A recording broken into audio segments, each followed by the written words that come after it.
தொடக்க நூல் அதிகாரம் 22.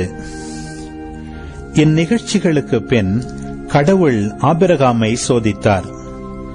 அவர் அவரை நோக்கி, ஆபிரகாம் என, அவரும் இதோ அடியேன் என்றார்.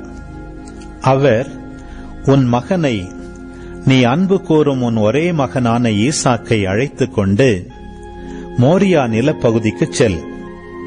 அங்கு நான் உனக்கு காட்டும் மலைகளில் ஒன்றின் மேல் எரிபலியாக அவனை நீ பலியிட வேண்டும் என்றார்.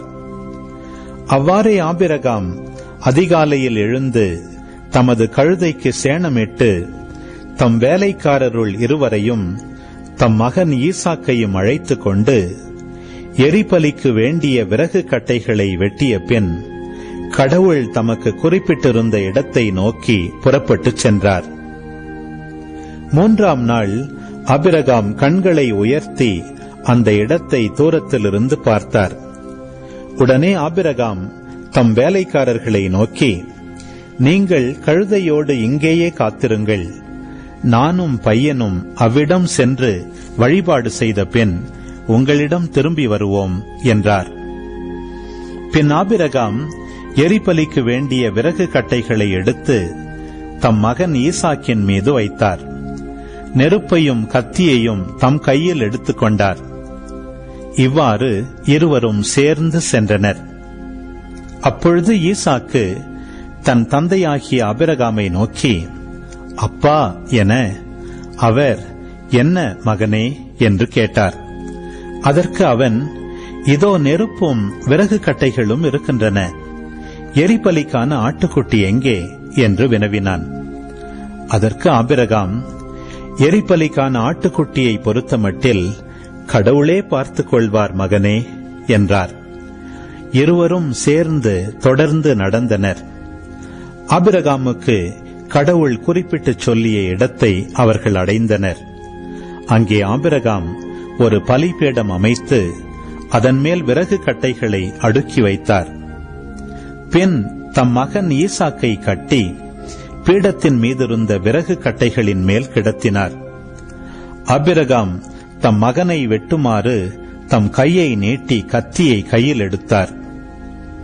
அப்பொழுது ஆண்டவரின் தூதர் வானத்தினின்று, ஆபிரகாம் ஆபிரகாம் என்று கூப்பிட, அவர், இதோ அடியேன் என்றார்.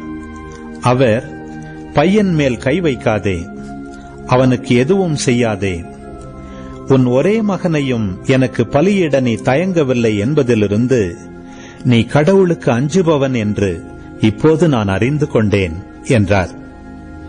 அப்பொழுது ஆபிரகாம் தம் கண்களை உயர்த்தி பார்த்தார். இதோ முட்செடியில் கொம்பு மாட்டிக்கொண்டு நின்ற ஓர் ஆட்டுக்கிடாயை கண்டார்.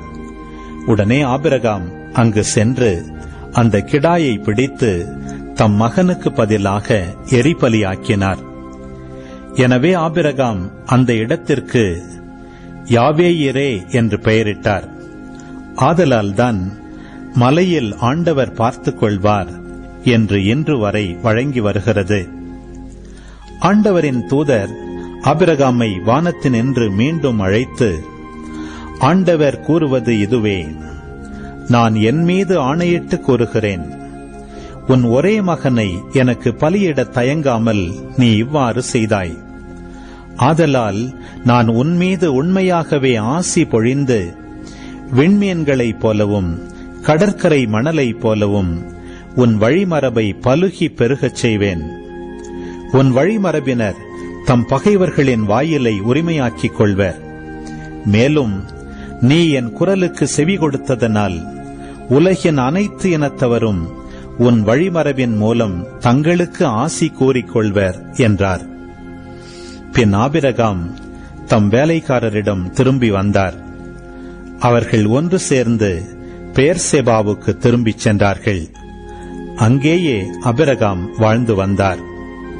இந்நிகழ்ச்சிகளுக்கு பின் உன் சகோதரன் நாகோருக்கு மில்கா புதல்வரை பெற்றெடுத்திருக்கிறாள் என்று ஆபிரகாமுக்கு சொல்லப்பட்டது. மூத்த மகன் ஊசு, அவன் தம்பி பூசு, ஆராமின் தந்தையான கெமுவேல், கெசேது, அசோ, பில்தாசு, இதிலாபு, பெத்துவேல். பெத்துவேல் ரெபெக்காவின் தந்தை. இந்த 8 புதல்வர்களையும் மில்கா ஆபிரகாமின் சகோதரன் நாகோருக்கு பெற்றெடுத்தாள். மேலும் அவனுக்கு மறுமனைவியாகிய ரயுமா, தெபாகு, ககாம், தகாசு, மாக்கா என்பவர்களை பெற்றெடுத்தாள்.